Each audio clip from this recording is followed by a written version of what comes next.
Why is it that some cricketers constantly get injured throughout their career, like just with Bumrah Hardik Pandya, but other cricketers don't, like Virat Kohli and Faf du Plessis?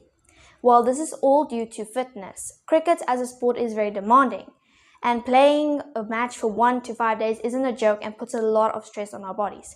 So today we'll be looking at the most common injuries in cricket. Now, before we go ahead and do all that, there are two types of injuries, external and internal. So external injuries usually happen on the field while we're playing, like when you get hit by the ball or slip when you try to take a catch. The other is internal injuries, and this usually happens to the lack of fitness, and that's what we're going to be looking at today. We'll be starting from the top all the way to the bottom.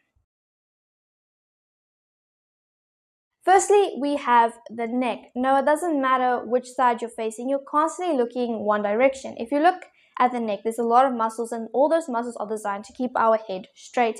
Even though we can move it side to side a little, it is not meant to keep it looking one direction constantly, and that can cause a sprain. Now, this injury is actually quite rare, so this is not as common, but it can still happen. Secondly, we have the shoulders. Now, when we talk about the shoulders, the muscle that is connected to the humerus, clavicle, scapula, and rib cage usually makes up your shoulder. Now, if you look at the shoulder with the muscles, there's a lot of muscles in our shoulder, and this is one of the places that you get injuries, and is the most common place you get injuries, not just in cricket, but in day-to-day life. When you look at when you're playing cricket, you use your shoulder a lot, be bowling, batting, or fielding, so you usually get injuries due to repetitive movements and doing the same thing over and over again. The third one is the lower back. This area is where bowlers usually get injured, because when they come up to the crease, they go back and then they go forward before they bowl the ball, and that puts stress on the lower back. Next, we have the hip and the leg. So we have the anterior, posterior, and interior muscles of our leg. Now, this is the area as well where most of the fast bowlers or bowlers usually get injured, because when they land, the impact to the knee, to the ankle, and to the hip is quite a bit. And they usually get the injury as well with the interior muscles of their legs. Now, for hamstring injuries, this is usually for both batsmen and bowlers. But this all shows that fast bowling is the most demanding role in cricket. So I already did my research and reading, and this is just a basic understanding of how our body works for those who can't train under a fitness coach due to cost or busy schedule.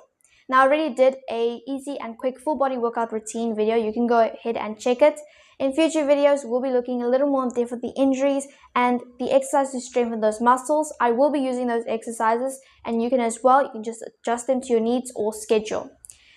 Because when we go up to professionals, we need those strength and conditioning coaches because they've trained for years.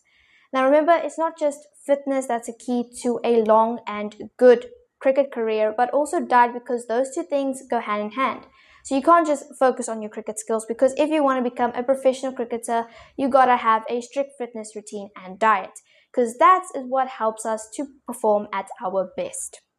So remember, keep practicing and stay fit. And don't forget to support my channel by clicking that subscribe and like and notification bell to not miss a single video, and go and check out those videos and go and watch them. I'll be seeing you in the next video.